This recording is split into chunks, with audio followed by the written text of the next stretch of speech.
Okay, hello. I'd like to take a few minutes today just to kind of give you a primer on this concept called the DACS leadership framework,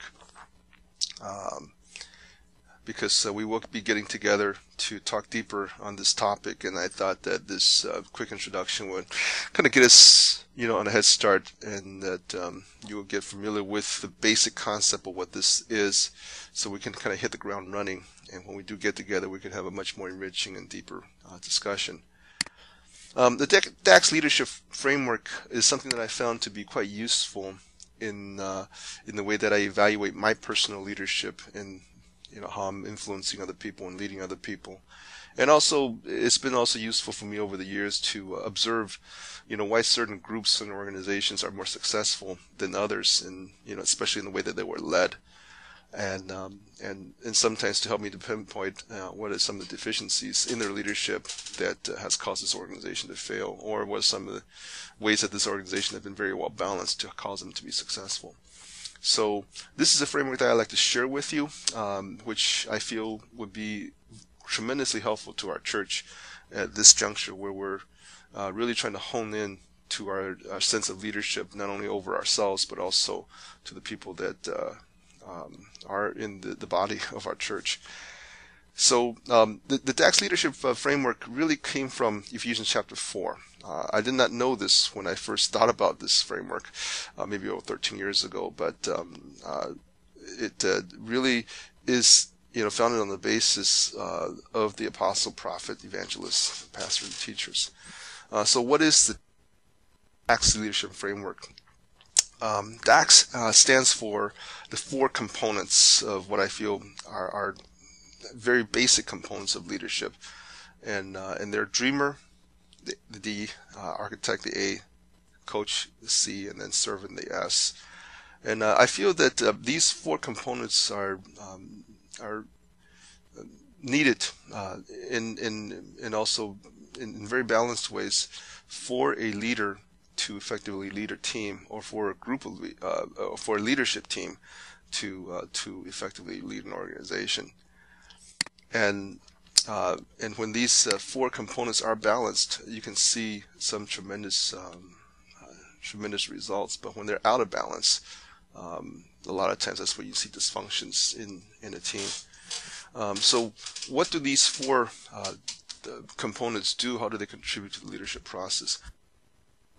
Well, for the dreamer, so the function of the dreamer is to bring vision, to inspire, to really answer the questions, how do we bring the team together for a common purpose that is both important and meaningful? In other words, how do we energize people and bring them together so that they can be focused together to accomplish something that's bigger than themselves? And oftentimes that's the dreamer that can see the joy set before them, so that we would go forth and go for the goal. But having that dream and that goal is one thing. It also needs to be translated into blueprints so that people can work together and collaborate. And that's where the architect comes in. They really are the designers, the people who craft together the plan on how the team can work together. What are the roles and responsibilities and the processes of people communicating and working together and working in coordination and in concerted effort with one another. So having a dream, having a plan, that's still quite intangible. It's still sort of on paper, and that's where really the coach comes in. And the coach is the next step in taking the concept into reality. They are the ones that are focused on the people to equip them for accomplishing the vision, the dream, in accordance to the blueprint. They're the ones that have to answer the question, how do we train and resource the team so they can deliver the most excellent results? How do we bring the team into a place, into a capability where they can actually accomplish the vision set out for us? but we know that in every team, in every organization, in every pursuit of a goal, there always will be unforeseen obstacles. There will also be a certain level of uncertainty that that later on that we encounter costs that we do not account for, and that's really where the power of the servant leadership, that the role of the servant comes in. Servant is really to serve the people. Their focus is not so much training the people for the vision, but their focus is to fulfill the needs of the people so that they can persevere.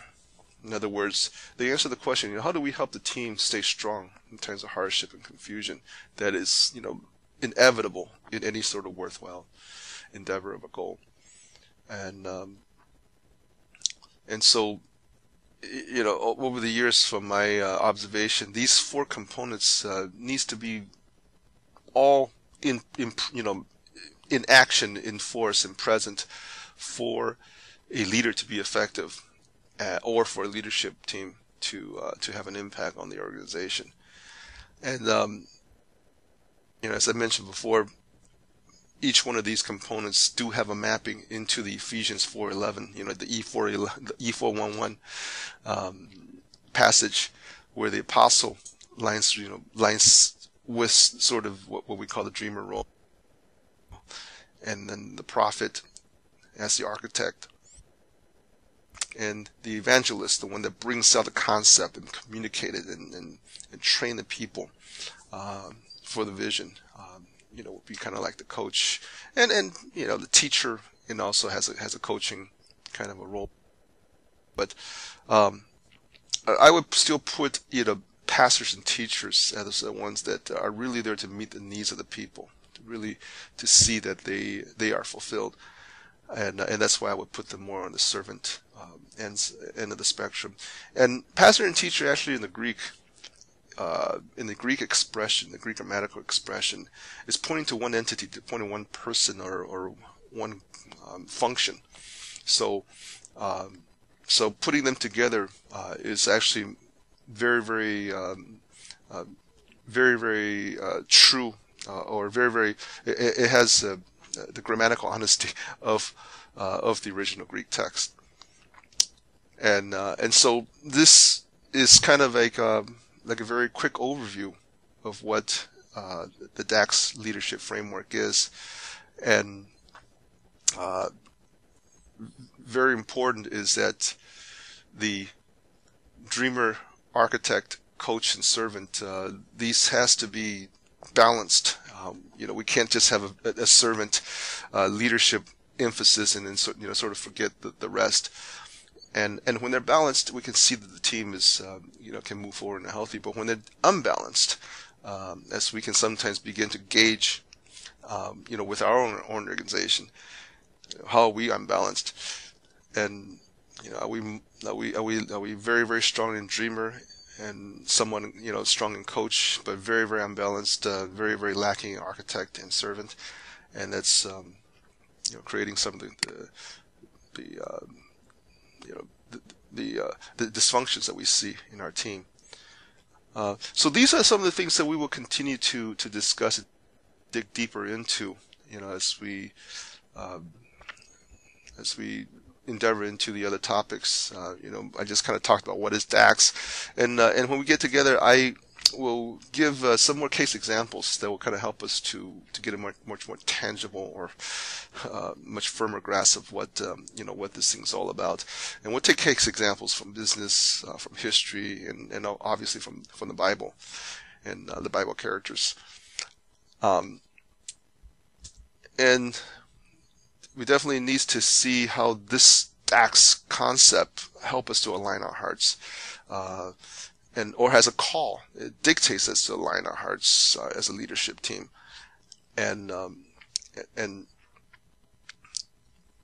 I think that's a very, very important process, a very important part for us to reach this sense of balance between all four components of an effective leadership team. And lastly, I hope to have the time and the and the energy from all of us to be able to start to put this DACS concept into practice. Begin to evaluate, what is our personal DACS profile, especially in the context of the church and in the context of the 10-500. And what are the areas that we need to work at? What are some of the components that we're missing, or some of the areas that we're strong as a leadership team? And how do we bring alignment in our hearts to seeing the DACS all come together in a holistic and a balanced way? All right, so this is just kind of a primer for all of you to get ready for what we're going to be doing and talking about in greater depth as we get together. And I hope this has begun to sort of stir your minds, and see what we can do to build a strong leadership team going forward. All right, thank you everybody. Thank you for your time, and I will see you at our training.